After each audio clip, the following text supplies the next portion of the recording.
Salam, Bapak Ibu Saudara-saudara yang dikasihi oleh Tuhan Yesus Kristus.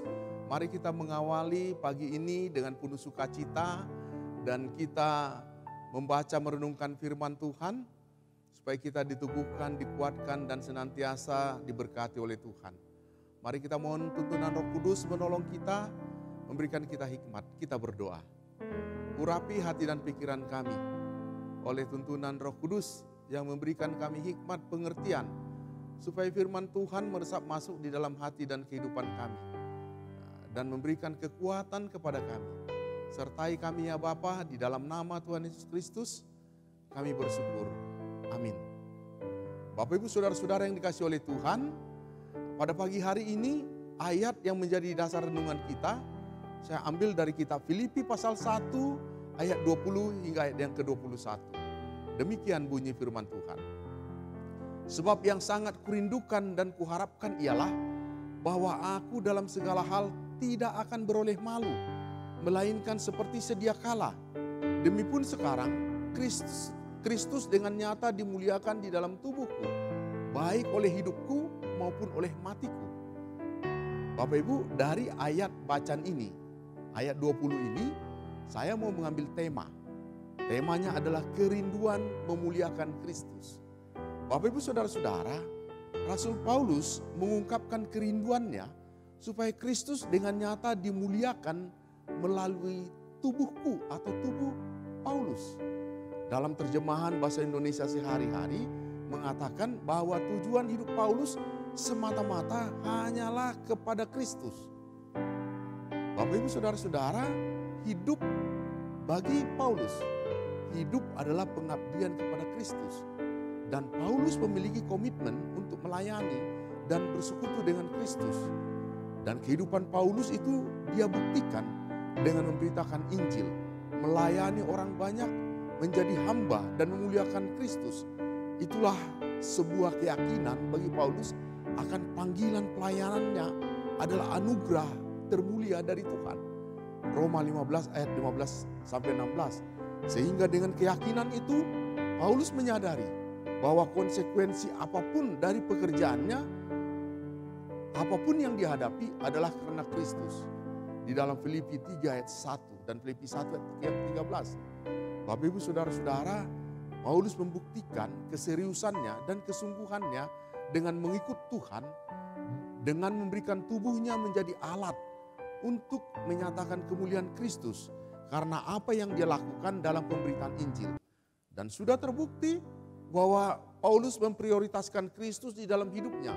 Sekalipun dia keluar masuk penjara, sekalipun dia menghadapi tantangan apapun. Tantangan yang dihadapi oleh Paulus, yang dialami oleh Paulus telah dicatat secara runut.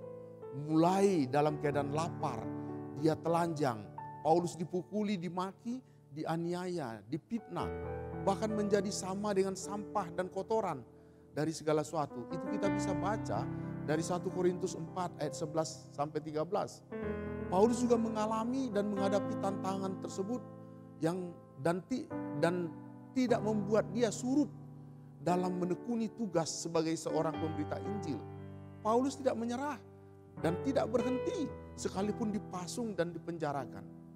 Namun hal itu juga tidak membuat Paulus patah semangat dan berpaling lalu meninggalkan Kristus yang dia selalu beritakan kemana-mana. Karena Paulus telah menemukan makna hidup dalam Kristus. Dan seperti yang dia tuliskan dalam surat kiriman untuk jemaat di Filipi ayat 1 dan 21. Yang mengatakan bahwa bagiku hidup adalah Kristus. Itulah kerinduan yang harus dan yang wajib dia laksanakan sebagai bagian dari hidupnya untuk Kristus. Memuliakan Kristus adalah bahwa seluruh kehidupannya dia curahkan. Bukan hanya pada pemberitaan dan menjadi saksi pembawa nama Kristus. Tetapi juga menjadi siap mempertaruhkan nyawanya. Memberikan nyawanya sekalipun kepada Yesus Kristus. Bapak Ibu Saudara-saudara, memuliakan Kristus bagi Paulus adalah sejalur. Atau sama dengan maksud Roh Kudus di mana dia mengerti untuk meninggalkan semua kesenangannya, untuk Paulus meninggalkan apa yang dia cita-citakan dalam hidupnya, selayaknya seperti manusia biasanya. Dan kerinduan untuk memuliakan Kristus bagi Paulus adalah melakukan pertobatan secara radikal dan beralih kepada perilaku Kristus, menjadi seperti Kristus. Hal itu yang dilanjutkan oleh Paulus dengan memberikan pengaruh bagi dunia, bagi mereka yang belum mengenal dan belum menerima Yesus Kristus sebagai Tuhan dan Juru Selamatnya. Bapak Ibu Saudara-saudara, dari apa yang saya jelaskan tadi, maka orang-orang percaya pada saat ini, orang-orang Kristen pada saat ini harus juga dapat memuliakan Kristus dengan berani, meninggalkan kehidupan yang lama dalam dosa-dosanya dan benar-benar serius beralih memberikan dirinya, hidupnya kepada Kristus. Keseriusan mengikut Kristus harus ditunjukkan dengan realita hidup, perilaku hidup dalam memuliakan Kristus. Dan bentuk-bentuk awal memuliakan Kristus bisa kita lihat ada beberapa hal, diantaranya yang pertama bahwa orang-orang Kristen harus memiliki sikap setia kepada Tuhan lewat ibadah dan penyembahan. Setia baik dalam ibadah secara pribadi maupun persekutuan bersama dengan umat Tuhan. Menyatakan hormat dan penyembahan kita dengan rajin berdoa, membaca firman Tuhan, puji-pujian yang agung dan megah, tetapi juga dengan sepenuh hati dan tulus sebagai rasa syukur kita kepada Allah. Itu kita memuliakan Kristus. Yang kedua, memuliakan Kristus adalah lewat menghargai sesama manusia sebagai gambar Allah. Termaksud menghargai segala potensi ilahi yang ada di dalam diri tiap-tiap orang. Dengan mengembangkan hidup ini menjadi berkat bagi sesama. Kita berarti bagi sesama, saling melayani, saling memberi. Seperti kita bisa melihat bagaimana kehidupan jemaat gereja mula-mula yang dapat memberikan gambaran dan pola bagaimana hidup yang benar bagi orang-orang percaya pada saat ini. Mereka menjadi berkat bagi orang lain. Jadi Bapak Ibu Saudara-saudara, kita bisa memuliakan Tuhan bukan hanya dengan berdoa, namun dengan iman, ketaatan, ucapan syukur, dan kesetiaan kita memberikan hidup kita kepada Tuhan.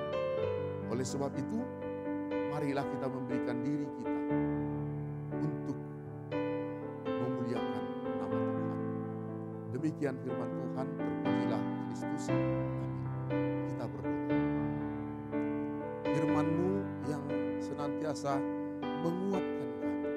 Seperti Paulus yang memiliki kerinduan untuk memuliakan Kristus melalui kehidupannya. Mampukan kami juga memberikan diri kami, kehidupan kami berarti, menjadi berkat supaya kami menjadi alat kemuliaan bagi nama Tuhan. Di dalam nama Tuhan Yesus Kristus kami berdoa. Amin.